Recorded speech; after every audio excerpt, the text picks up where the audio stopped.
Hello everyone, welcome to the spoiler talk for Runaways Season 2. Now I liked Season 1, but I wasn't like it wasn't perfect. That's the best way that I can describe it. But I did enjoy it. The problem is the fact that I did feel like they did extend certain scenes a bit too much. And this season is even longer than the last one, so I'm a little bit worried about that one. But let's just get into this spoiler talk. Also, I never actually said the effects that they use for old lace. I actually do like that because I think it's like real effects instead of CGI, which yeah, I respect that. Anyway, we start off this thing with the parents. Apparently the kids have been caught, so the parents go to the police station. Turns out wrong kids.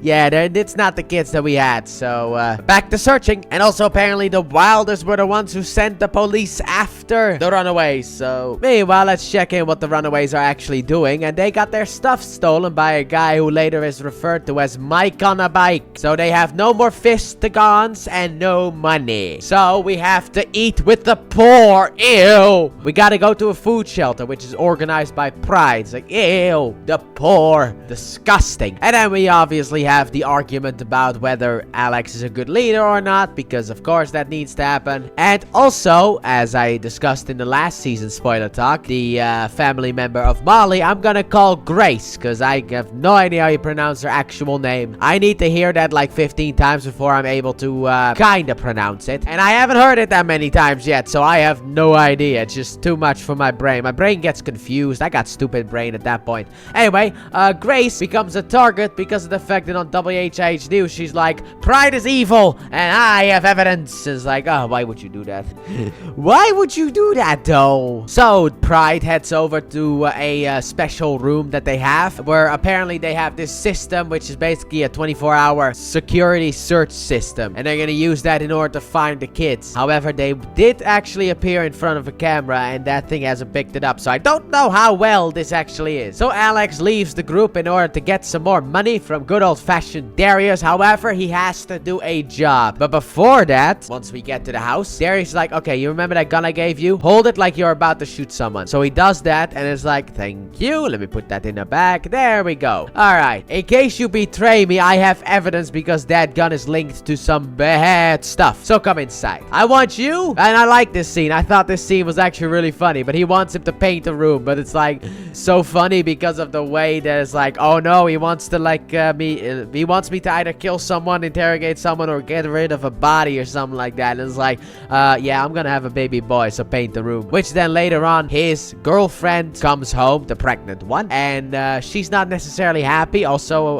the sister has a little thing for Alex, so that's fun. But she's not necessarily happy after they go downstairs. She's not really happy about Alex being here because of the fact that he's technically a criminal, even though, you know, he was framed. But still. Also, Pride saw the whole thing about Grace on the telly, so the Yorks and Tina, and I think Robert as well. I don't remember if Robert was there, but anyway, they head over to the location of Grace in order to make her forget with the forgetting serum that they have developed, which I have an issue about. Also, the Runaways see on the television about the fact that, you know, Grace said that stuff, so immediately it's like, we have to save her, but first we need to steal a car. And I actually do like how they actually blend in order to steal that vehicle. It's actually pretty funny. But they get the car and they head over in order to save her. So the Yorks go inside first in order to ask for whatever evidence that she has, and it turns out it's a tape, so they want the tape. However, what Grace does instead, she's like, you want the tape? While holding a sawn-off shotgun, she throws the tape and shoots it with the shotgun, and then she shoots at them. However, they hide behind the couch, and then Tina comes in and is like, choke. And I'm like, why? There is no need for that. You are doing this because you just want to kill, because you're a horrible person. There is no need for this because all you had to do was be like, sleep,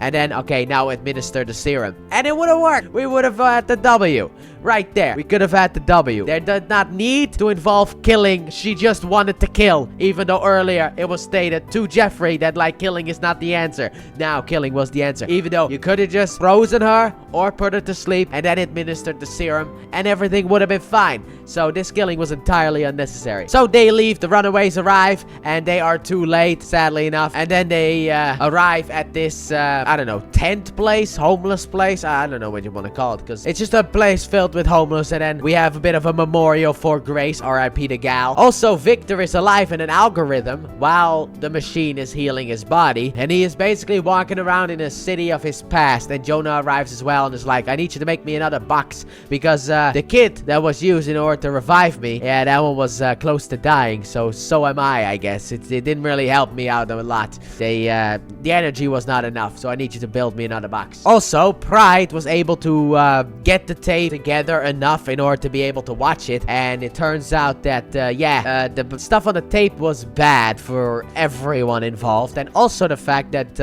they gotta kill Jonah, okay? They cannot let that happen. Also, the Yorks revealed to the rest of the class about the fact that something alive is down there, or maybe some things, because there could be multiple. Who's to say? It could be like the Scraplets or whatever they're called from Transformers Prime, when in that ice episode where they arrive at that ship and it turns out it's full of these little things that just eat Transformers. So it could be something like that. There could be multiple instead of just one. Also, then Alex arrives with new money, and he bought tents and other stuff as well with the money that he got, which I guess is kind of thrown away money by the end of this episode. But the next morning when they wake up, they hear the Fistigons going off, so they go over, and Mike will not give it back, so he drives away once again. However, this time they chase him, and then something that should have happened earlier, by the way, I'm just gonna say it right now. In the beginning of the episode, this could have been entirely avoided if they did this earlier on, because of the fact that now Gert sends Old Lace after him, and it's like you could have done that at the beginning of the episode and no problem would have happened. Okay, you could have just taken him down like that, like you were in an abandoned-ish area. You could have just sent Old Lace, but they get the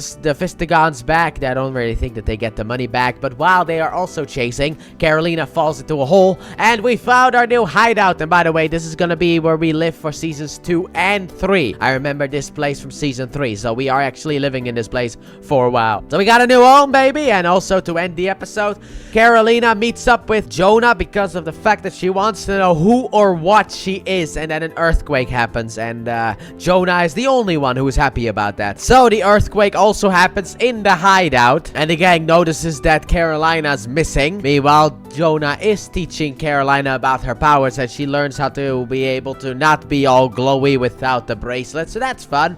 She did that at the end of the first season already, but this time she actually controls it normally instead of, I guess, by accident. But then she comes back home and she's like, oh, I just went out for a walk, that's all I did. Also, Alex wants to sneak out again, but the gang is like, tell us why. And he's like, okay, fine, I'm working for Darius, okay? That's how he got the money. So I'm gonna go back to work for him, but he's not really gonna go there because of work, He's got an ulterior motive of the female variety. So Janet brings Jonah some stuff that he requested, and then afterwards he lets her see Victor, and also she wants to get in on the project, and he's like, no, we cannot let women on the project. What's wrong with you? So that's a bit of a bust, but I don't think Janet's done just yet. Meanwhile, Nico, Molly, and Carolina go to Nico's house, and Molly breaks something so that Carolina can just override the system's power and all that stuff, so that they can actually get into the house. However, Daddy's home, so that's a little bit of an issue. Also, Chase finds a car, just an old car that he may be able to fix up, so that could be useful later on. I don't really know. Also, him and Gert bond, but I just mentioned the car because maybe that's gonna be useful later on, so I would like to just have that piece at least set. However, Nico is only home because of the fact of the staff. However, it's not home. At least it's not there. So then Dad tries to convince Nico to stay at home, but that doesn't work. And since he's home, that means Mom's home as well. So where is she? So we get a bit of a confrontation with Mom. And yeah, that action scene is just something, isn't it? it is. Oh boy, that action scene. First of all, when they do the hand-to-hand combat, there's like 500 cuts, and it's like, it just looks bad. And also the mom like instantly takes out Molly and Carolina. It's like, oh, okay, yeah. It's like 3 against 1. That's good. No, it's not. Instantly 2 of them get taken out. It's like, okay, fantastic. However, eventually Molly gets thrown into the water, and the mom freezes the water while Carolina goes over there to help unfreeze the water. But that doesn't really work because she also gets blasted away. So then Nico is like, please, mother. And then the mom is like, okay, fine. And it's like, wow, okay, you were ready to just kill Molly right there. You are like, if you die by the end of this season, I am not gonna shed one singular tear for you. Like, there's no reason for me to actually cry because the fact you deserve to die by the end of this season. If there's anyone of this group, any two technically, that deserve to die by the end of this season, it's you and Victor. Those are the only two that I don't care about, even though Victor's actor I actually do care about. But like, I don't care about you, nor do I care about Victor. So if you two die at the end of the season, I'll be happy. I'm hoping that it happens. But then the mom gives Nico the staff and is like, if you leave now, next time we meet, we won't be mother and daughter. We will be enemies. And then Nico's like, okay, I'll leave. And then Robert's like, what did you do? And then Tina's like, I didn't expect her to take the deal. You gave your daughter an ultimatum. She took the deal. And also, apparently, potentially, the staff corrupted Nico's mother. So maybe it's going to corrupt Nico as well. Who knows? But everyone reacts differently to getting powers. Also, apparently, Pride has a special book that was gifted by Jonah. And Janet wants to be able to figure out how to read that special book. So that's gonna be her thing for a little bit, I guess. Also, Chase tries to fix the circuit in order to be able to have power at the hideout. The problem is, it doesn't really work, and then we get some visitors who check up on the thing. However, they get scared away by Old Lace, so that helps. And then Chase also stole some stuff in order to be able to fix the power, and now we have lights, boys. Also, after the squad at Nico's house was done, they have a little bit of an argument, so that's fun. So we see Janet trying to translate the weird book. The Wilders also have gotten an ultimatum from the cops. That's basically, look, I can't clear your kids from the charges unless we have another one who killed Destiny. So we need to set someone else up. And Jeff doesn't necessarily like it until Darius calls him about Alex. So yeah, he might betray him because of the fact that Alex is getting a little bit too close to his girlfriend's sister. So, yeah, we got a little bit of problem. Also, Alex got a haircut, and he's not looking too bad. So, Molly goes outside superheroing. However, we learn that someone else may have the powers that Molly also has, because she saves a girl from a guy, and then the girl's like, oh, she has the same eyes as him. So, a mystery added to the show, because we need that. We need a little bit of a cliffhanger at the end of the episode. This is the best way to get a cliffhanger at the end of the episode. So, Alex continues to hang out with Darius, playing games with him and everything. Also, the Wilders are planning an escape. They put a bunch of money in a bag, new passports, everything, guns. So they're ready to just pick up Alex and then run for it, to get ready to escape Pride and all of that. So let's see how that goes. Also, Molly gets caught when she comes back inside, because apparently here at the Runaways residence, you have to wake up at 9 a.m., which is like, what is wrong with you? You think I don't wake up at that time, because I literally can't. My day's ruined if I wake up at that time, because also I go to sleep at like 2 or 3 a.m. So that might have something to do with it. But I've never been a morning person. That is an honesty thing. I have, since the day I was born, I have never been able to be awake in the morning. I was always dead in school until like the afternoon. But Molly gets caught sneaking in by Nico. But then it's time for some training. And initially it goes well-ish. I mean, Carolina can use her powers at will and fly. Chase shoots a dummy but sets it on fire. But it's kind of a W, I guess. Not perfectly a W. But then it's like Gert has a headache, which apparently she shares a link with Old Lace. So if she has a headache, Lace also has a headache. So that's not fun. And also, Nico blocks the first shot from Chase, but the second shot, she gets blasted. And also, potentially, the staff might actually be a little bit of a dark power on Nico. So, oopsie. Also, Leslie thinks that Frank stole the church from her. And he's like, but I only did that stuff in order for our family, because I have to play Jonah's game until he can be stopped. And I'm like, I don't really know what your allegiances is here. Absolutely confused. So, Alex once again hangs out with that woman. And then later on, Darius picks him up in order for one more job. So, he gets Alex to a specific location. Alex goes inside because the fact it's just a delivery. The problem is he is the cargo that needs to be delivered, because on the other side is his dad. Jonah also asks Janet for help, but Janet is like, okay, but I need to talk to Victor alone. You can't be there, because if he sees you, he's gonna be very upset. So then we learn the reason why Darius decided to betray Alex, and it was for the construction site, and also secretly because of the fact that he thought that Alex would be better off with his parents instead of with, on the run. He would be better off with his parents, which still shows, this is actually what happens later on. Alex doesn't know this, but it shows that he technically still still cared about Alex, but he did betray him. And he got the construction site, which I don't even know how much that is worth, because I thought the Pride construction site now belonged to the church. So I don't really know how he gets. You know what?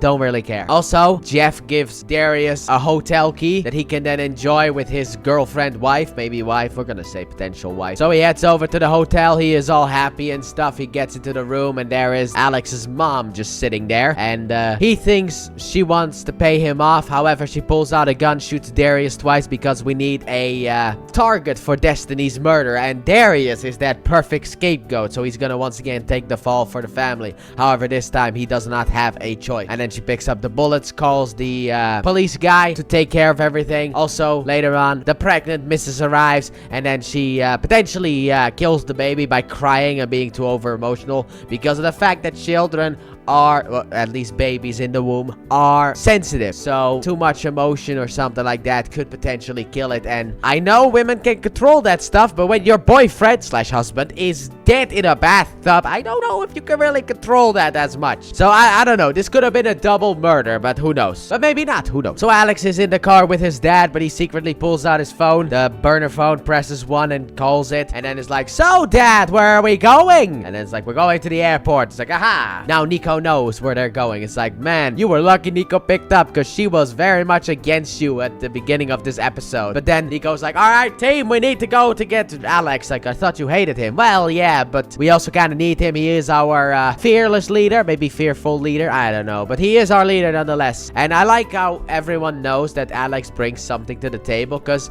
technically all of them have like superhero capabilities except for Alex. You know, I mean, Gert controls old lace. You have like Caroline and her pink stuff. You have Molly and her super strength, the fistigons, you got the staff, but then Alex is just the nerd. But I like how they all like know that Alex is basically the one who makes the plans. So they head over there. Meanwhile, Janet visits Victor and asks him for help with the book, which he agrees to. Also, she's like, "Why are you happy to see me?" It's like, "Well, you're my wife." It's like, "But I shot you, so you shot me."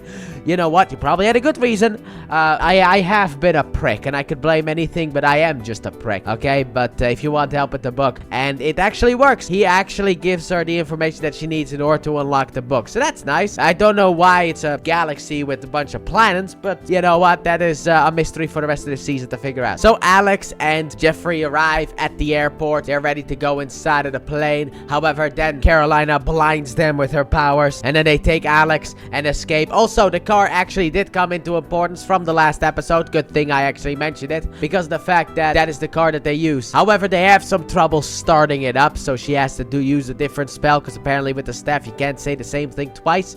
Bit weird limitation, but whatever. Anyway, they start the car, they drive off, but also Nico pulls up a wall so that they can't be followed by dad, and they get home. And then at night, once again, Molly goes out superheroing. However, this time she is sadly enough followed without noticing it, and this might be the fellow that also has the Molly eyes. So what do we do with this new man named Topher? That is what the gang decides. So how do we discuss this with him in the room? Well, Nico puts up a spell in order to make sure that he can't hear them. However, Nico then notices that he puts some stuff on his arm, and then he has the yellow eye thing. However, the gang does allow him to stay and sleep in a room. However, the next morning, it turns out he made a hole in his room, and he might be gone. Also, Jeffrey is not really happy about his wife killing Darius, because Darius was a brother. And Jonah seems to be almost out of time, because he's coughing up blood. So everyone seems to have a fun time. And also the Yorks might have a serum to kill Jonah. However, it is not entirely confirmed whether they actually can kill Jonah with the serum. So that is what they are going to be doing this episode. They're gonna go back to the hole and get a sample from the hole and try to kill that thing, which they actually do. They get a drone down there, they get some of that stuff, and then they use the serum, and it works. It kills whatever was down there, at least the piece that we got. However, that also causes an earthquake, but we'll get back to that earthquake. Also, the reason that Topher left was so that he could bring food, which everyone is a bit suspicious of, but it's food and I'm hungry, so let's eat anyway. Also, because of the fact that Jeffrey took his son's phone that Darius gave him, they have kind of a location on where the Runaways are, at least a food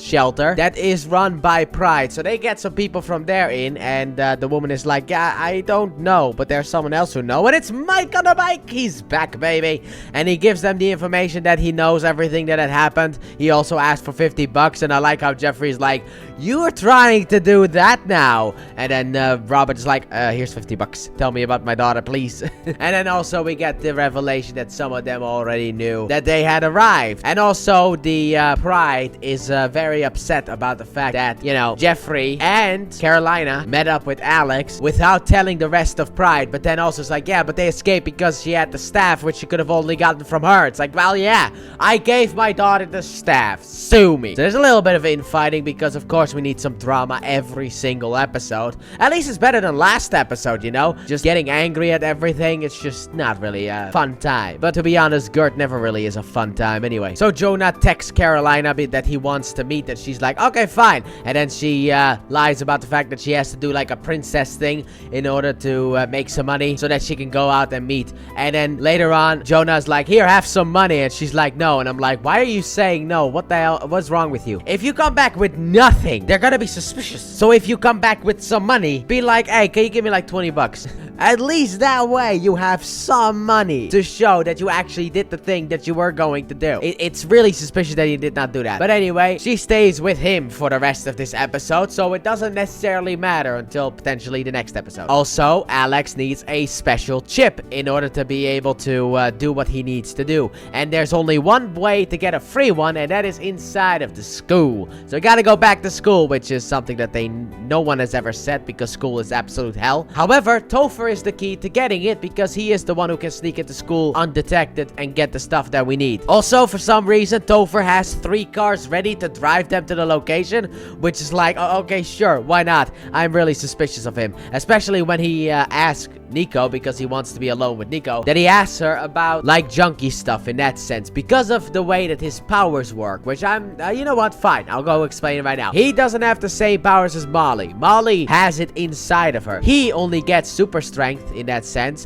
when he uses the rocks from the dig site that he has in a vial, and he wants to know if they have that stuff because he also gets high off of it. But he basically wants their stash. Problem is, they ain't got that stash. That's the best way that I can explain that thing, because otherwise it would be too confusing for me as well. So we arrive at school, and now it's time for Topher to break in, which initially kind of looks to be going fine until as the aforementioned earthquake happens, because the fact that, you know, that is what they did. The Yorks activated an earthquake by killing a piece of what was down there, so that causes some problems. So now the team kind of gets split into 2 because the fact that, well, technically 3. One team goes into the school, one team does not. Nico and Molly are the ones that try to get Topher out, while Alex and Chase, they go for the chip. And also Gert wants her meds, which is not really good because the nurse instantly kind of calls, unknown to Gert obviously, the Pride number, which causes Pride to arrive, which Nico and Molly see. So they abandon their plan of getting Topher out and instantly go back to the crew and be like, hey, parents are here.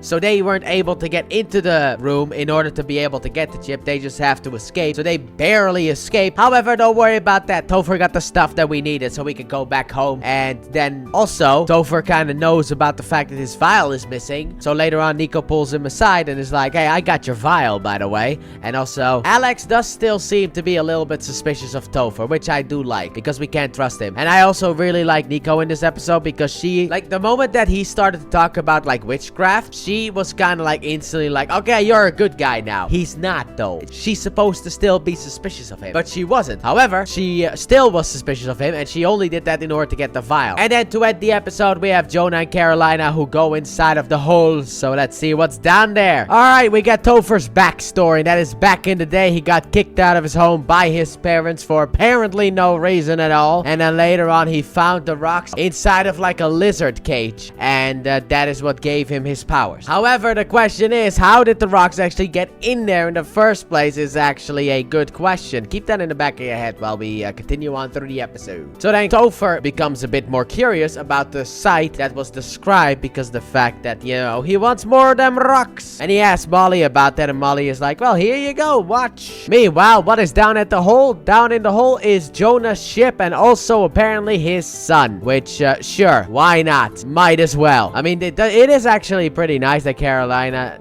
puts her hand at the glowy thing, and then a hand goes out to her hand. I did like that moment, but yeah, anyway, his ship is down there because of course it is. What else was it going to be? Also, Topher might know a way for Gert to remain calm, so I guess he's still trying to cozy up to the squad. And also, when Carolina returns, she tries to destroy the PC, but she kind of gets caught and has to kind of talk her way out of that. And here we go, boys. It is now official. Carolina might betray the team because of the fact of what's down in the hole. Also, the parents talk to the popular girl from school who is like, I got my lawyer's presence. Also, I want immunity. And everyone's like, you don't need immunity. And I like how the Yorks are like, yes, you have it. Immunity, diplomatic immunity. Don't you worry about that one. You have immunity because it's the only way to get her to talk, okay? I don't know why no one else thought about that. Just play along. She's stupid. Just play along with the whole thing. Come on, dude. And also, Jonah asks Frank for a sacrifice, which Frank is going to have a little bit of an issue with, picking another runaway for Jonah. Also, after the popular girl is gone, the Yorks tell Pride that they saw Jonah and Carolina at the dig site, and also that they were technically caught. So that is not something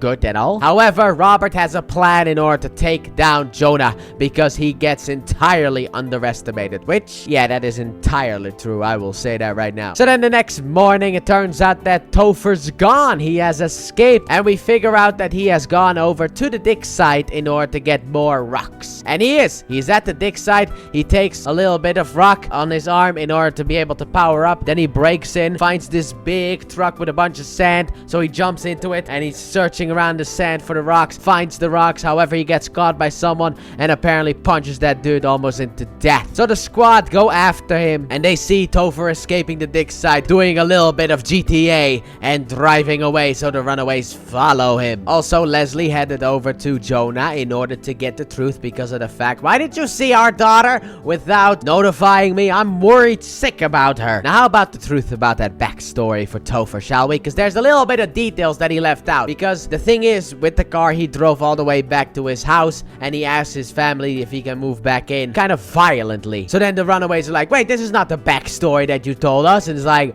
oh, so I left out a few details. What does it matter? It matters a lot, depending, of course, on the details. But you can't just say my family kicked me out without being like, I hurt my family and that is why they kicked me out. That changes the story entirely. Because in the first story, they're the villains because they kicked you out. But then in the second story, you're the villain because you hurt them and that is why they kicked you out. So it changes everything. And also we get the truth about where Topher got the stuff from. Apparently he worked at the place that blew up where Molly's parents worked. And when it blew up, he found a rock and that is when he became violent. And that is not a good thing. And that is why his parents kicked him out. So he never really had powers, but he was at that site. So he seems like he has left out every single detail. So then we have the Runaways versus Topher. I mean, mainly it's Molly versus Topher until later on when Nico blasts him with the staff. And then afterwards he grabs this giant garbage thing. I don't know what it's actually called. And throws it at them. Then Chase blasts it away from them. However, the angle is going towards the car in which Gert is inside of. So then Topher sees that, pushes the car out of the way, but he gets hurt in the process. So in a way, he is basically just a junkie, but he was never officially a bad guy. However, he is hurt terribly, and this is also the last time we'll see him. We'll never see him again. Also, Frank tells Leslie about the fact that Jonah needs another sacrifice. However, he can't do it, man. He's just too good of a guy. So I'm still a bit indifferent about Frank where he lies, but he's still a good guy. He is the best out of all of them because at least he has never sacrificed anyone. And also Janet finds out about this special engine, so she goes to her husband in order to ask how to destroy it because of the fact that it will kill her, him, and their son. However, he's also complaining about cheese, so then after he tells her that he'll help, she goes outside and she puts the correct cheese in there and he's like, I love that woman. So Robert has apparently broken into Jonah's office and Jonah comes back and they have a little bit of a chat, but Jonah's starting to feel worse because apparently he has taken the tech that's inside of the bracelet and he has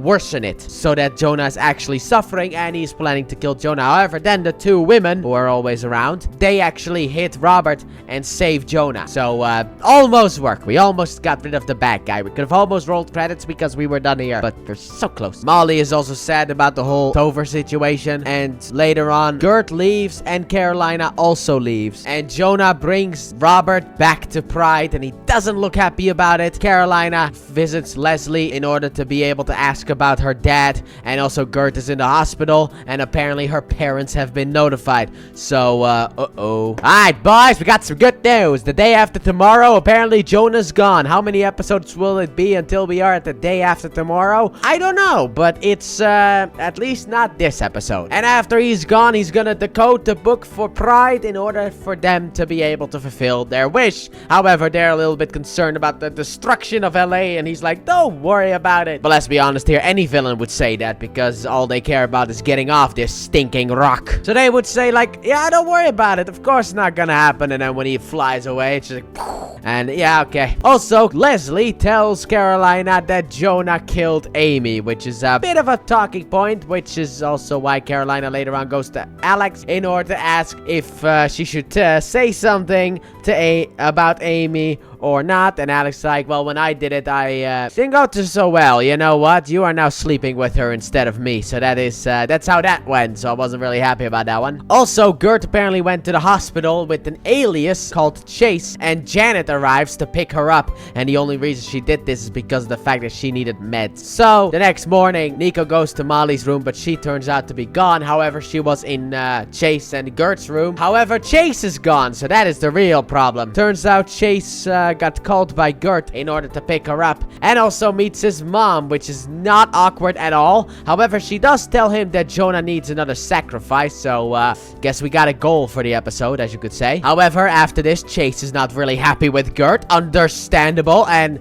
I agree fully with Chase. She was being selfish. So then what would be the best moment to infiltrate the church in order to stop the sacrifice? Well, today actually is some kind of a ceremony, so we can kind of get in undetected. So let's go to infiltrate the church. Meanwhile, Jeffrey is training, and then later on, he's at the locker room, and it turns out his trainer has been killed, and he goes into the shower, and Jonah is there ready to take him because he is going to become Jonah's sacrifice. So Jonah takes him all the way back to Pride. How is beyond me, but he does, and then gets him into the special room and into the special box, and so it shall begin. Goodbye, Jeffrey. However, that's maybe not goodbye, Jeffrey, because of the fact that Carolina distracts everyone because of the ceremony and her lights, so that works out. So the gang goes into the room and is like, oh no, Victor's here, boys. That is a little bit of a problem for Chase. So Nico stops the process and also makes it so that Molly can break open the box, and then they get the dad out and leave, and Chase like, why can't we take my dad? Because he might be dead if we open this thing up. I have no idea. That is not true, but he didn't know that technically. So they take Jeffrey with them, and then we see Jonah's eyes open. So I guess he did take some of the energy from Jeffrey in order to heal. So it kind of worked. It didn't work fully, but it kind of worked. Hopefully it worked until the day after tomorrow. And I guess he left as well, because later on Janet comes in and she just types in a code and releases her husband, and she doesn't want him to touch her, and then she's like, I need you to shut down the ship. That's why I freed you. So they're gonna be doing that. Also, Alex wakes up his dad at the hideout, and he is now in one of those insane people clothing thing, and Alex is like, you're now under my roof. I'm the boss now. And I actually did like that, because that is what he said to Alex back in season 1. And also Carolina finally tells Nico everything, that she's been meeting with Jonah in order to understand herself, but also that her daddy killed Amy. And at that moment, I just heard that twig snap. I heard someone putting a plank of wood on their lap, putting both of their hands on either side and just pushing down and hearing that snap. That is what I heard the moment that she told her. It's like, oh, no, no, no, no. Number one, her entire brain is right now probably like, I'm gonna kill Jonah no matter what. He is going to be dead if I have anything to say about it. Let me at him. But I have no idea what she's thinking right now about Caroline, because maybe she's like, she is the daughter. Maybe I should kill her. I don't know. I have no idea what she's thinking right now, but she is not happy, that's for sure. Alright, it seems like this episode starts off with something terrible that is going to happen at the end of the episode. Also, by the end of this episode, we can say roll credits, we're done here. However, 20 years ago is when Leslie's dad died, and she and Jonah became the head of the church. So in present day, Alex Alex goes to talk to his dad a little bit, and he gets a little bit of information that he kind of relays to the group. However, they don't believe the fact that there's a ship down there until Nico's like, yeah, it's a ship down there. How does she know? Well, Carolina told her. How does Carolina know? Because she's been meeting up with Jonah, and also there is life aboard that ship. However, everyone is still in the mindset like, yeah, we gotta kill it. And then afterwards, Carolina goes to my active least favorite character of this show, that being Gert, in order to have her convince the rest of the group about the fact that we have to save whatever creatures down there. So she does, and then also Nico joins in, and I guess the rest of the team gets on board as well. However, they cannot tell the dad about that part of the plan, okay? Because the dad needs to help us. So they put a blindfold on Jeffrey and leave the hideout. Also, Carolina tried to defend Jonah earlier, which, yeah, I'm not happy about. That kind of drops her in my ranking as well as in the character listings right now. That will absolutely drop her. So Jonah tells the parents that the kids actually have Jeffrey. How does he know? Well, he tried to kill him. And it's like, oh, you're just openly admitting that. Okay, yeah, sure, why not? That's, it's not gonna backfire at all. However, he once again reassures them that he just wants to leave the planet and that nothing bad is going to happen. And then Leslie is like, so you're not gonna take Carolina, right? And he's like, well, and she's like, right. So, yeah, he's definitely gonna take Carolina with him. That is just, he didn't answer the question, which means it's obvious that he's gonna take Carolina with her. Also, the Steins have made a device in order to destroy the engine of the spaceship. And also, the Yorkers are readying their serum into weapons in order to be able to kill potentially Jonah and also potentially the ship. However, Jonah is prepared for something going wrong, so he has the church armed to the teeth with weapons and have them all on buses that will take them to the location so that they can defend while Pride does its Pride thing. However, Alex at, I don't know, local Starbucks,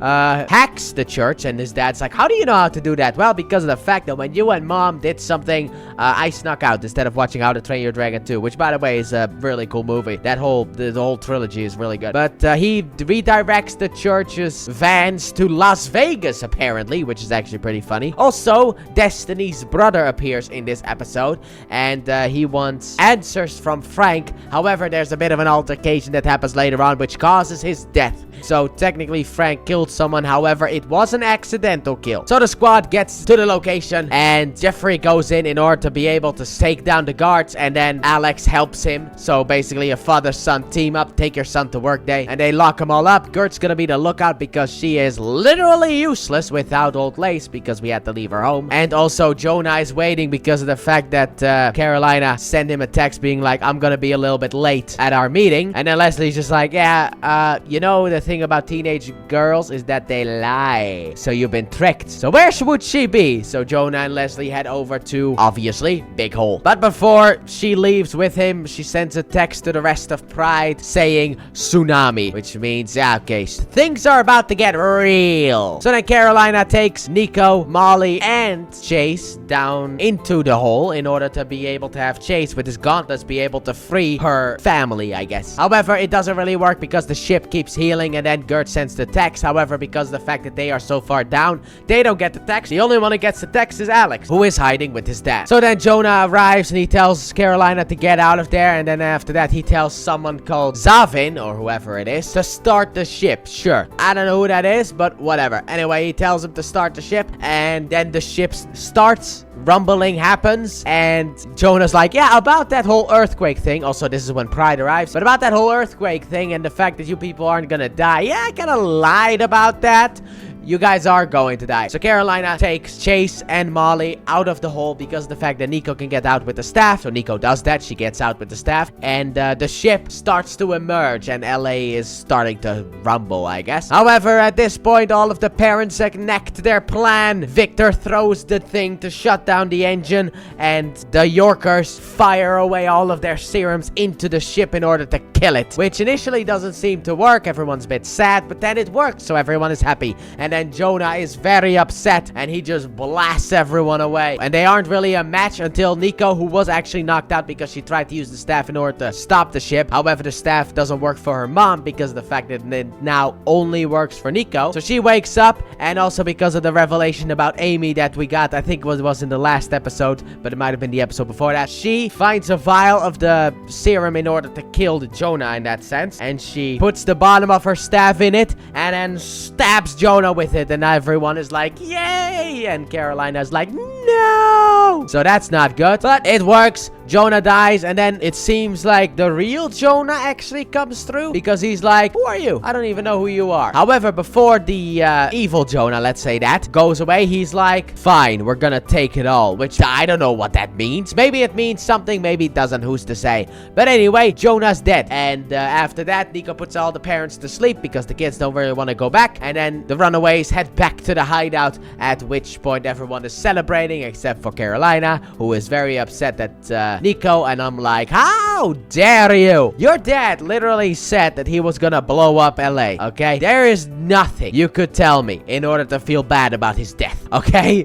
I'm happy he's dead. He deserves to be dead. There's nothing you can say, like I said. And she's like, oh, but you killed my papa. It's like, yeah, but you still have your mom. You technically still have Frank, so stop being a little female dog, I guess. And just be happy about the fact that Jonah is dead, because he deserves to be dead. Or is he really dead? Because this is only episode 7 and a 13 episode season, and there's still a whole other 10 episode season left. So we are far from done. Alright, so before we get into this episode, I would like to do a little bit of story time because of the fact that it's been about 2 days since I've watched the last episode of Runaways. That's because the fact I had something in the middle, but it could not have been done more perfectly, because this is how it went, okay? On July 1st, I recorded the first 7 episodes for the spoiler talk, and then yesterday, July 2nd, I actually recorded the whole of Ironheart. And I like how episode 7 technically kind of like feels like an ending to the storyline, because this season has basically 2 storylines in a way going on. So I ended it at the perfect moment, then went through Ironheart, which I did not very much enjoy, and then after that went over to the new one. I actually found that funny. Anyway, let's get into the episode, shall we? So, back in 1933, the alien had control of a preacher and used that as healing in some kind of a church. Maybe the origin of the church that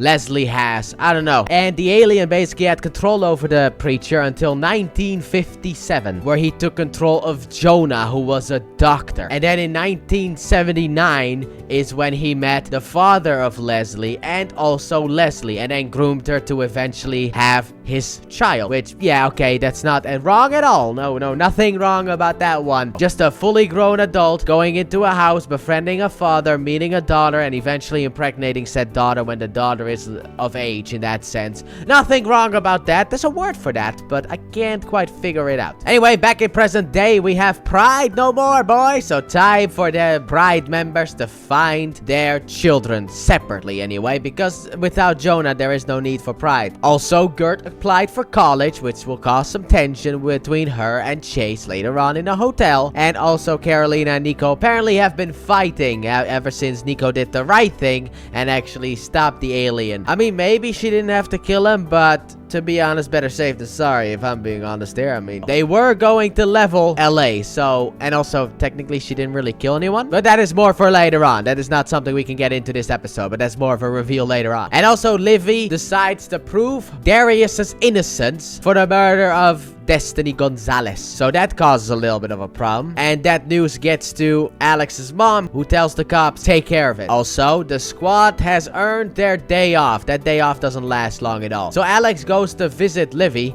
and he's like, I want to help you prove that Darius was murdered by my dad. Yeah, wrong target though, a little bit of an issue. Anyway, at this point, AWOL, the partner of the corrupt cop, decides to do a drive-by in order to send a message about the fact, like, you should not talk about Darius like that, okay? He is our target. Let it be. Let it go or you're gonna die. Also, Frank goes to Leslie about the fact that he killed the brother of Destiny Gonzalez, and she tries to help him. However, in the background, he takes a couple of pictures of that and frames her in that sense because of the fact that she's also said, I'm gonna shut down the church, and he does not want that to happen. So there is a bit of evil inside of Frank all along. So then after the drive-by, Alex tells Livy, it's time for you to meet the squad. lot. And so the Runaways' day off, that got cut short very quickly. And they all meet up, and Alex really wants to take down his dad. So we have to break into the hotel where Darius was murdered in order to find footage somehow. So we break into the hotel, which is actually a really cool scene. We go up to like this suite that is unoccupied at the moment. And then Alex starts hacking while we got a little bit of hijinks going on. And also that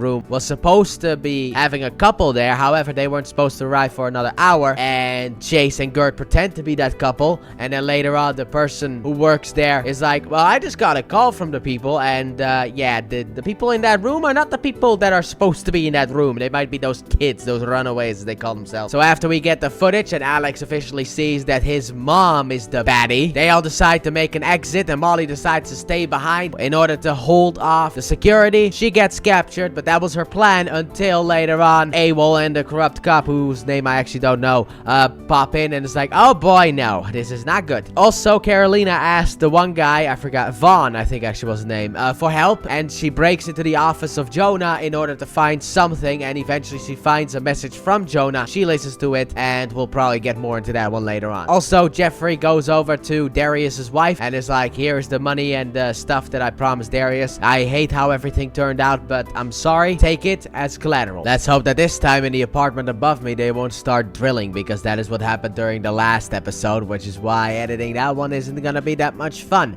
Anyway, we got the next episode, and the Runaways are worried about Molly, and they follow her, and then Floor's like, I'll take it from here, and he tries to break Molly into telling him where the kids are, and she doesn't break. Instead, well, kinda, she breaks a little bit, okay? But the thing is, she breaks her bindings in that sense, and breaks him in a way as well, because she was holding him up, and is like, put the man down. Okay, fine, let's leave, which I actually thought that one was funny. So now that we got Molly back, let's head back to the hideout, and we have a little bit of an issue with Livy coming, but eventually she comes anyway. And when we're also the phone got taken, so throw out your burners because of the fact that they are useless now. So we arrive back at the hideout. Livy gets to see it for the first time, and also she says that she has footage on her phone about AWOL shooting at them, which, hey, that is some really good footage to get, okay? However, obviously Alex is a little bit worried because he can track her phone too, so that might be how he can find this place, so she needs to get rid of the phone as well. So he gets the footage off the phone, and he gets all the other stuff off the phone as well, and then he says something that made me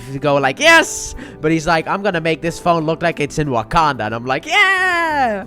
Look, Runaways is the show that tries to distance itself the most from the MCU because of the fact that that was kind of what they were doing during this time. Like, the first seasons are gonna be kind of disconnected from the MCU, and maybe if the show is a success, they'll connect it to the MCU later, as in season 3's crossover Cloak and Dagger. But I'm happy that it's happening now, that we got that little thing. I mean, this officially connects to the MCU through Cloak and Dagger, who connects through Luke Cage. You know how this works. But I did still found the reference to Wakanda very entertaining. Also, Flores is angry at Pride because the fact that they did not disclose the fact that their kids had powers or special tech or whatever, you know? They didn't say anything about that. So then when Flores leaves, Pride decides to first of all reform, but also we're gonna make weapons to use against our kids in order to stop them in case stuff goes wrong. Which some members of Pride are like, excuse me, what did you just say? What do you mean you want to, what do you mean you want to use weapons against our kids? What is wrong with you? But eventually they all get on board because it's for their safety. Also, Lace gets sick because of something that's spraying around. I don't know what that was all about, but Lace gets sick and is dying, which also affects Gert because the fact that the two are connected.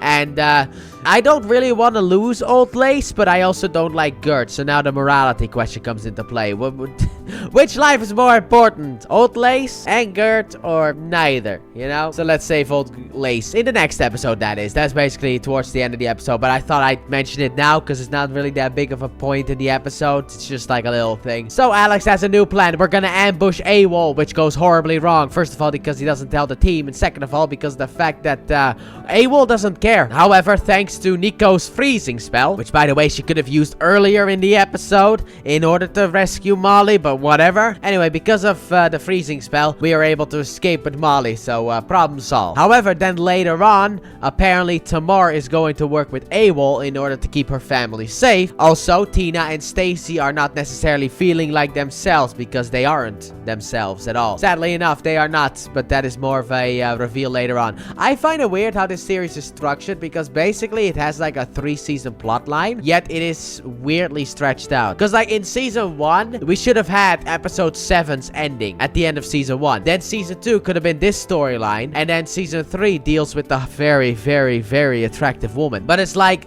the season 1 storyline ends in the middle of season 2, and then season 2 storyline ends like in the 4th episode of season 3, and then we have for the remainder of season 3 the 3rd storyline. I just find that really weird, the way that it's all been structured. But anyway, that whole thing is gonna come back because I mean, it's mainly Stacy where you notice it. I also like how, you know, like Robert comes in and is like, Tina, aren't you supposed to be working? And she's like, why should I work when I have cake? And I'm like, can't really fault that logic though. Understandable logic. Cake is delicious. And also Stacy just isn't wearing her glasses, which makes her 100 times less attractive. Not necessarily saying that she is unattractive. It's just less attractive, that is. And Dale's like, you need your glasses to see. Not anymore, she doesn't. However, then later on, she kind of snaps back into it and is blind again because she isn't wearing her glasses. So yeah, this is something that'll come back to bite us later on. Don't worry about it. So then Alex and Livy arrive at Tamar's place. They go inside, find AWOL, and Alex makes a deal with AWOL, much to the dismay of Livy, who is like, we should not make that deal. What's wrong with you? And I'm kind of like, yeah, I'm on her side, kind of, because he is a scummy guy, and I do not think that he is really trustworthy. However, then the next day, Livy visits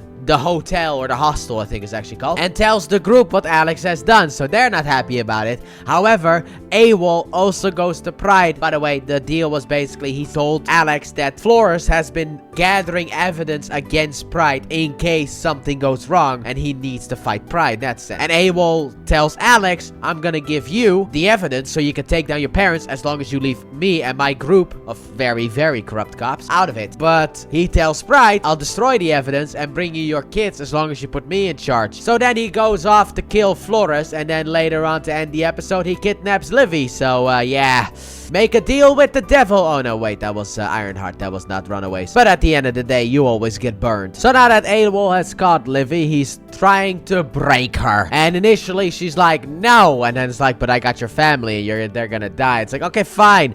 This is where they live. So that was way easier than expected. Meanwhile, the squad is trying to figure out what's wrong with Gert. However, that kind of needs to be put on hold because of the fact that AWOL visits. And that's basically the rest of the episode, dealing with AWOL. So Nico puts up an invisible spell in order to make the hostel look invisible. And also Leslie is throwing away some church stuff that Frank gets very angry about, in a way. Yeah, he doesn't actually really get angry at her necessarily because, like, she doesn't care. She's done with the church. And I'm like, well, technically you could just give the church to Frank. I mean, that could happen, right? I mean, you don't have to burn it all. I mean, I understand why you want to burn it all, but like, you don't really have to. You could just give him the keys to the kingdom and call it a day, which might have actually been better if she did that. So Alex wants to give himself up to AWOL in order to save Livy, and then the gang just attacks him for it, mainly Molly. And yeah, you're not going out there, okay? Because it's a trap. They'll come in here and they'll kill us all. Also, we learned that Victor has been taken over as well by something,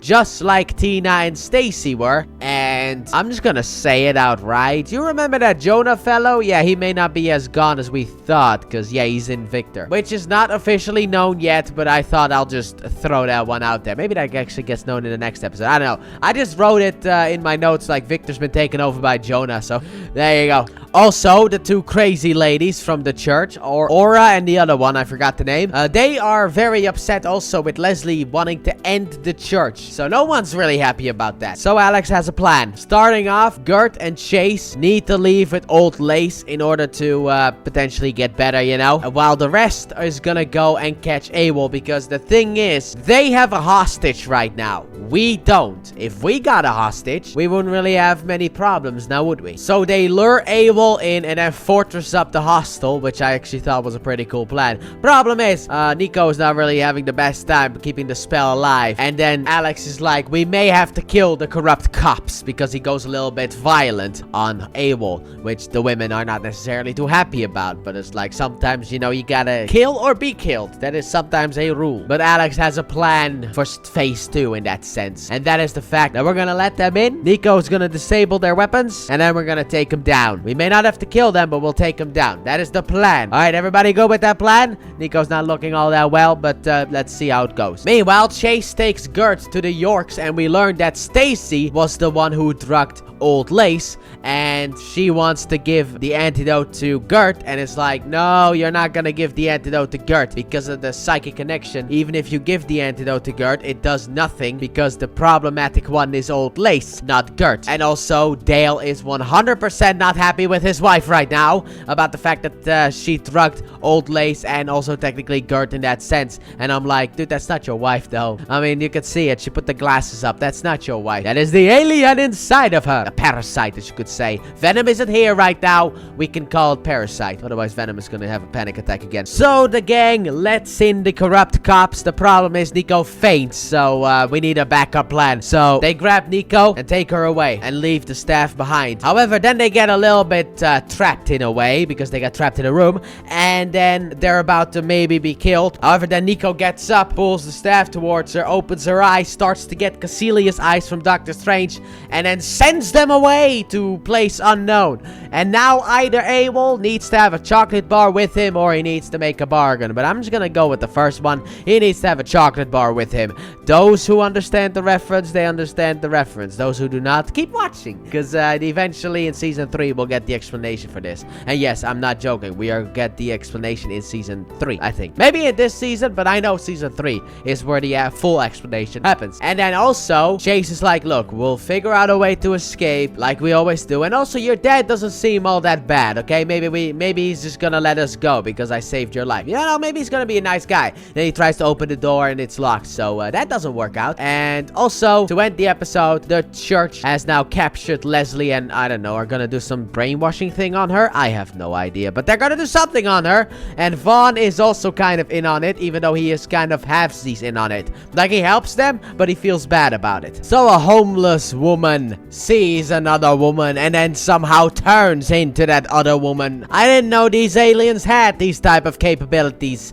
Okay, I know that they could possess hosts and stuff like that, but like actual transformations into other people, basically becoming Ditto. I did not know that that was a possibility, but sure. Also, this one goes in search of Carolina for some reason. Also, Gert's parents bring them something to drink, and Chase actually drinks it, also eat, but Chase drinks it, gets knocked out, and then he wakes up in a chair. Also, it's Molly's birthday yesterday, so that was fun. But he wakes up, and the Yorks have given him truth serum, and it's absolutely hilarious. I thought that was absolutely funny because it's super awkward in certain parts, and that makes it even more funny. I don't know if it's okay to tell the parents of the woman that you're dating that you've been naked with the woman that you are dating, but I don't think that is very okay. However, in a TV show, I think that is absolutely funny.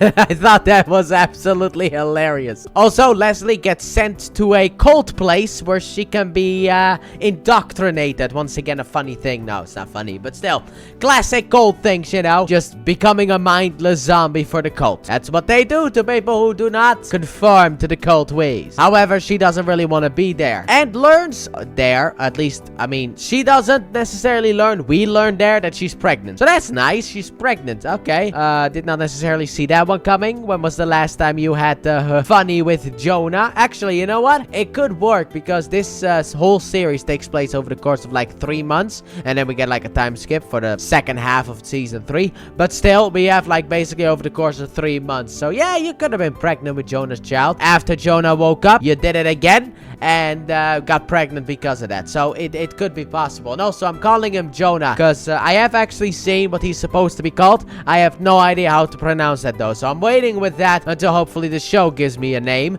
Maybe before the end of Season 2 would be nice. However, the Yorks get nothing really out of Chase, so Chase gets put back into the cage, I guess, or the garage, I guess. And Tina is there as well. I mean, the alien Tina, that is. And she basically just spills it immediately by saying that they are making weapons to fight the kids, so that's fun.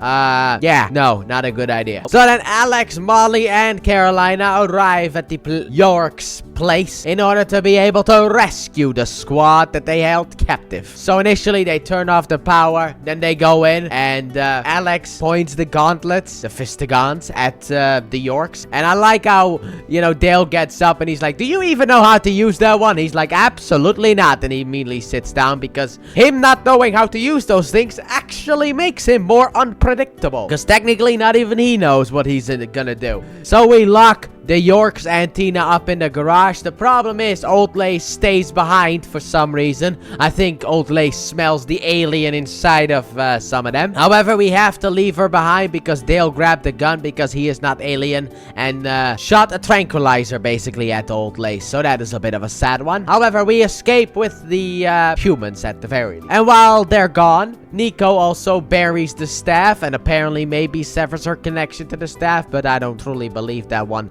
But anyway, she buries the staff after what happened last time, but that's not gonna be permanent because that is her special thing. So without the staff, what are you gonna do, huh? You're basically as useful as Alex, however you're not smart, so you're less useful at that point. Also, Leslie sneaks around the compound, the cult compound, and finds a room with a bunch of files, and she goes through it and she finds out that the main woman here is actually her long lost mummy, who instantly gets scared and is like, you shouldn't have said my name, Gert. It's like, okay, maybe that wasn't the best idea. Also, Victor says that he is feeling perfectly fine, goes home, makes a special phone that can make about an infinite number of calls so that he can find out where Chase is, as long as Chase picks up the phone. However, yesterday wasn't only Molly's birthday, it was also her 15th birthday, meaning it's time for the legend of Quinceañera. And while that is happening, the homeless person that can transform like Ditto visits Carolina, and apparently the name of her is actually Zavin. So,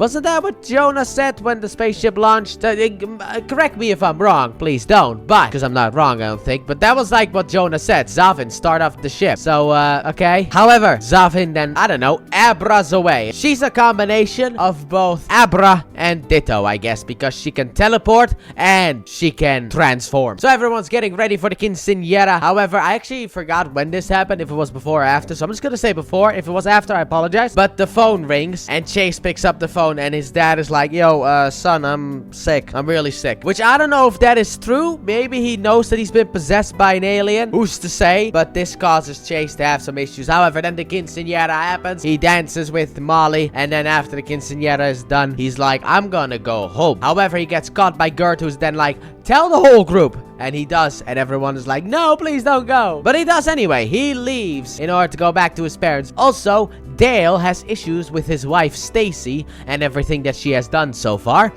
in order to get Molly back, at least the whole poisoning thing. He's not really over that, and she's like, you big baby. It's like, wow, okay, what a supporting wife you are.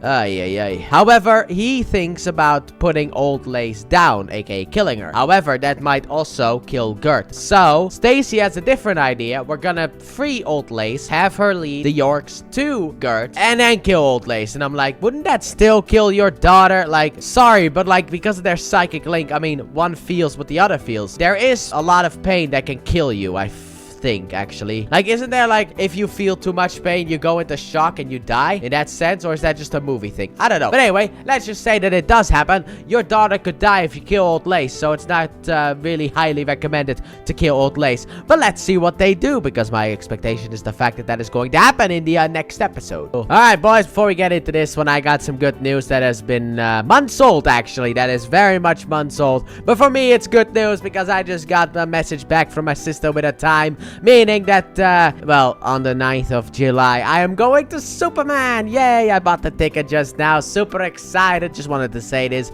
before inevitably the movie, it turns out to be garbage. And, well, I'm actually expecting it to be really good. I love Superman, big fan, so I'm excited to see that movie in theater. So then let's get into this episode, shall we? So it starts off with Leslie having some weird visions, and also Carolina knows about Leslie because of the fact that Vaughn called her. So, rescue mission. Problem is, Alex doesn't want to go. So, Nico says if either it's all for one or we don't go. And since one of them said no, we don't go. Which, Alex, that is very selfish. I'm just gonna say it. It's selfish. You went to great lengths to rescue your dad. Got the whole team involved in order to rescue your dad from Jonah earlier this season. And now you're gonna have a big problem that one of them wants to rescue their parents. Come on, that's hypocritical. You're a hypocrite. Also, Pride tests their weapons against interns, which we later learn are actually interns. But still, they test their weapons against interns in order to get the perfect ratio so that they can actually knock out the kids and take them with them. Which, yeah, parents of the year. If some of them weren't aliens, they would be horrible parents, by the way. Also, Janet asks Chase where the other runaways are, and he's not gonna tell. He's not gonna speak about that.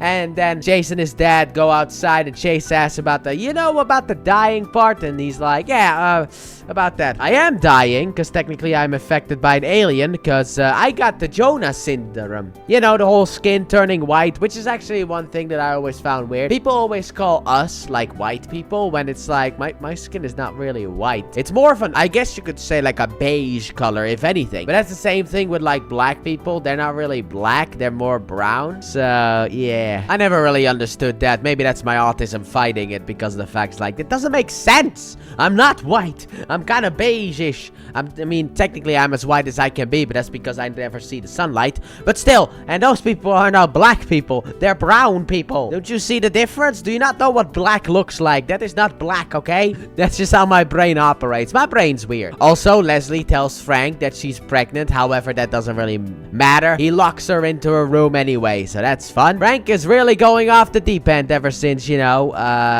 gone insane. Ever since he's gone insane, he's gone very much off the deep end. Also, Alex tries to make contact with Livia. However, that doesn't really work because Tamar shows up and gives him the gun that he wants. And he's gonna use that to somehow get his parents arrested or whatever. I don't get it, nor do I understand, but whatever. Also, Nico gets the darkness back and the staff, so that's fun. She gets, once again, the Cassilia's eyes. I am here to bargain and all that stuff. And then Nico goes to Carolina and she's like, I'm gonna go with you to save your mom. And then Molly's like, I'm joining too. So Chase gets an internship at Pride and the woman immediately sniffs him out, being like, hey, you don't even want to be here, do you? And he's like, well, what can I do here? And she's like, you can work on the garbage. So he is on garbage duty for the rest of this episode. However, later on, he does find something. I actually don't really remember. It was like a vial with something in it. Could have been like the DNA from Jonah, but who knows? Or the alien possessing Jonah. So we arrive at the cult camp and everyone now wears the uniforms that they are supposed to wear at cult camp. Also, Nico has the goth makeup off because it doesn't really work to go infiltration unit.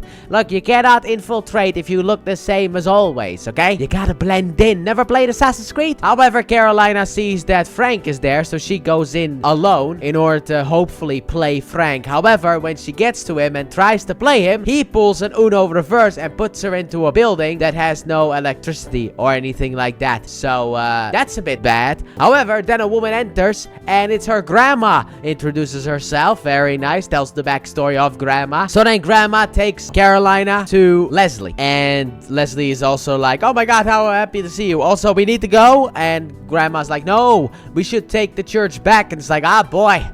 Ah, boy, she kind of starts to sound a bit like Frank. Don't worry, she's not as bad as Frank, because eventually we do get her help in escaping. Also, back at the base, it turns out Gert is still connected to Lace, which was kind of unknown thanks to the last episode, but she's still connected, so that's nice to know. And then we go for the escape. We have the papers in order to escape. Everything seems fine until Frank shows up and basically calls them, I don't know, infidels or whatever you want to call them. I don't know, I'm thinking about the first Assassin's Creed game. Whenever you were not part of the cult, you were an infidel, if I remember correctly, in that game. However, the only way to get out of here, outside of, a big fight, is the fact that Carolina starts to use her powers and she flies into the sky and everyone immediately starts to be like, oh, the Holy One! So, yeah, that's fun. And then Grandma's like, I'm gonna stay here and purge the Church of Frank. Even though, no. Sure, have fun, Grandma. Take back the cult from Frank. Have fun with that one. Yeah, so then we bring Leslie back to the hideout, which Alex obviously is not happy about at all. But what else are they gonna do? She's pregnant, obviously. She is actually showing. When did she get pregnant though? Because I don't know how long it's been since, like I thought like when Jonah was revived back in season 1, I thought that was actually after that they had the kid. But you wouldn't really have a stomach like that in about 2 months. I mean, I do not know about female biology, male myself and all, but I don't really think that a tummy like that happens unless you have like 16 kids in there, okay? And eventually you're gonna explode. So this happened before Jonah went under the weather, I guess. I don't know how long it's been since Jonah has been under the weather, but I guess it was right before he went under the weather. She got pregnant. Okay. Also, Victor shows Chase the secret room of pride, and basically they explain that pride is basically their inheritance, at least for the kids, The parents want the kids to make pride great again, I guess you could say. And Chase joins pride. So, traitor! And then to end the episode, Zavin appears once again, and she's this time in the form of Gert, and she's like, I am your betrothed. And I actually looked that up, and that means wedding, like a wife, I guess, in that way. It kind of means something like that. I'm not good with words. That is a big word for me, but it means something like that. When I'm like, I thought you were like basically the quote-unquote brother in that sense, right? I mean, isn't that what you were? I mean, you're taking female forms now, so I'm gonna basically call you, maybe you weren't the brother that was spoken of earlier. Maybe not. I don't know. I mean, it's like when Jonah took Carolina into the craters, he was like, this is your brother. Was that not Zavin? Maybe that was not Zavin. Anyway, but yeah, so it seems like Carolina is gonna have a new wife. That is gonna be fun, and that is not gonna make things awkward with Nico at all. Here we are, boys, at the finale of Runaways Season 2. Very excited to be here. Also got a little bit of a problem, but I'll talk about that later on. Let's just get through this episode. So, Zavin tells Carolina the backstory about the magistrate, which is the race of people that Jonah is, in that sense. The light inside of him. That one. So then, Zavin proposes to Carolina, and she's like, no. And Nico walks in, so it's a bit awkward. Meanwhile, at Pride HQ, if Chase can't convince the Runaways to turn themselves in to the parents, it's gonna be war. So be prepared for war, because it's not gonna work. So Chase calls Alex, and he's like, I need to meet you guys about this because of the fact that you guys could be in serious danger. Okay, they got weapons. So Alex like, fine, let's meet. However, before they meet, Chase is in the workshop of his dad, and his dad comes in, and he looks at the specs, and he's like, oh no, something's wrong. Like, what happened to these specs? Like, I didn't make these specs like this. They've been altered. They're lethal now. In a way, they are basically lethal. And it's like, oh, okay, yeah, that was most certainly that Jonah fellow. I know he's not called Jonah, but we don't have another name. I mean, the race name is Magistrate, but we never get, I don't even think ever, get like a name for each of them. It's just Magistrate, Magistrate's wife, Magistrate's son, Magistrate's daughter, and that's it. By the way, that's the foursome that we have to face off against. But anyway, that's it. That is what we get. So we don't actually get names. So I guess we're just gonna call him Jonah anyway, and then we're gonna call the other one wife, son, daughter in that sense. Because I did look up a little bit about Zavin, and Zavin is actually not a magistrate. She is instead a well, I don't even know if I should say she, because she reminds me more of like an it, like Ultron in that sense. I don't know why Ultron. I should have just said Vision. Why did I not just say Vision? Anyway, it reminds me more of that, like a robot in that sense. But I'm just gonna say she because, it likes to inhabit a lot of female bodies. Keeps turning into women anyway, so it's a she then nonetheless. Also, Leslie tells Carolina that she is basically the messiah of the church now, Colt. And yeah, that's not really nice. I mean, I don't know. It could be a compliment, but Carolina doesn't necessarily take it as such. So the Runaways meet with Chase, and Chase gives them the warning. However, they will not accept. Also, the full plan of the parents is this. We're gonna incapacitate you, and then we're gonna wipe your memories. Boys, parents of the year. Absolutely, parents of the year. You are joking me, right? Oh boy. But when they say no and Chase leaves, Pride attacks. So everyone starts to split up. Some of them stay together. Alex runs off alone, but Molly and Gert stay together, and also Nico and Carolina stay together until they later on get split up as well. However, there was a stupid scene with them as well, because they go inside of this I guess mining place, I guess you could say, but they close the gate, and then the drone flies into the gate. Why? The drone flies into it when it's closed. it's like, dude, you could have just stopped it. Also, Tina, or the magistrate inside of her, got a little bit trigger happy about that one, so she's a bit out of ammo, so that is not really helpful. Also, Molly grabs something. I don't know what that's called in English. Anyway, and she throws it at one of the drones, and she must have some good throw, because she hits the one drone, and then just like with bowling, she gets a strike. But she gets like a strike when both of the pins are on opposite sides. But yeah, she hits one into the other. That's basically what I mean. It's like, that was a good throw, because I don't even think that... Logically, that should not be possible, but it's comic booky stuff, so we shall suspend disbelief. Let's be honest here. Most of the Flash stuff isn't even supposed to be possible. Technically, because like the Flash should be able to take on any outside of speed bad guy without any problem. Like Central City should be the safest city on the planet in that sense, outside of speedsters obviously. But like if there's a bank robbery, the Flash should have that done in seconds, but he never does that. So you gotta suspend disbelief in a sense. Like before Captain Cold can even fire his gun, Flash could already have him in handcuffs. Also, speaking of suspending disbelief, because this is absolutely kind of dumb, Alex picks up a ticket on the floor, gives it to one guy, gets keys, and drives off in a car. That's the... how does that work? How does that... Okay, yeah, sure. Look, man, I can suspend disbelief to a certain extent, but this is just stupid. But it's funny, in my opinion, of how stupid it is, so I'll let it slide. And we get a little bit of a car chase. The dad is like, I should have never let my son play GTA, and I'm like, you cannot blame GTA for this, okay? I play GTA a lot. I've actually done a Let's Play of all of the GTA games that I care about over on the Let's Play channel, and you put me in a car, and I'm like, how the hell does this thing work? But we get a nice little car chase until Alex gets out and runs away, as, you know, title suggests. Also, Leslie, having nothing else to do, she decides to clean the hostel, which, that's nice, you know? And Zavin then appears in Carolina's form, which is not okay to do. However, she then reveals to Carolina that the magistrates are still here, and that the one called Jonah is still here. He didn't die when Nico did the thing. And yeah, that's a bit of a revelation. We'll come more into play later on. Chase also tells his mom about the skin flaking, and the mom thinks it's because of what Jonah did to him. It's not, though. It's because of the whole explosion at the place, but still, that's what she thinks anyway. And Victor goes or Jonah, I guess, goes after Carolina, and he gets inside. She blasts him, but it doesn't really do much to him,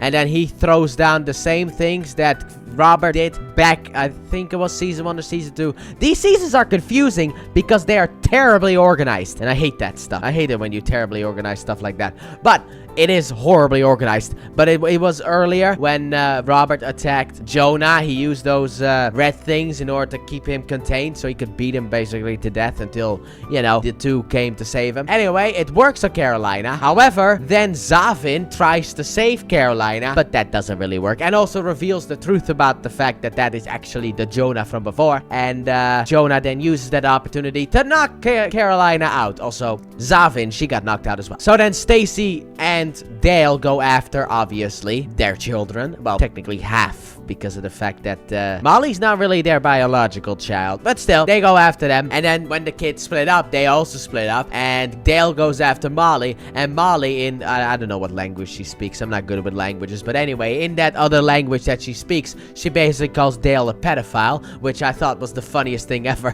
because he's like, wait, I know that word. No, I'm not that, okay? I'm just... However, when he tries to once again run after her, they let him go. What do you mean? If that guy was accused of being one of those, I feel like there would be a lot more violence. I feel like they would have stomped him to death already. They handle pedophiles better in prison, I swear to God, because they get beaten up all the time. But Molly does get away because of her smart thinking. However, Gert gets chased by her mom, who is actually her mom. However, when she throws something down, the magistrate inside of her takes over and goes after Gert, knocks her out, and then Dale is very not happy about this, but he still helps his quote-unquote wife. Nico heads over to Pride HQ, has an anime battle that is kind of on par with Iron Fist Season 1 fighting styles, and loses, sadly enough. But then the darkness comes through, and she blasts her parents away. Sadly enough, the glass cuts her dad's neck, so that is going to potentially be a problem, but I think think he's actually going to be fine.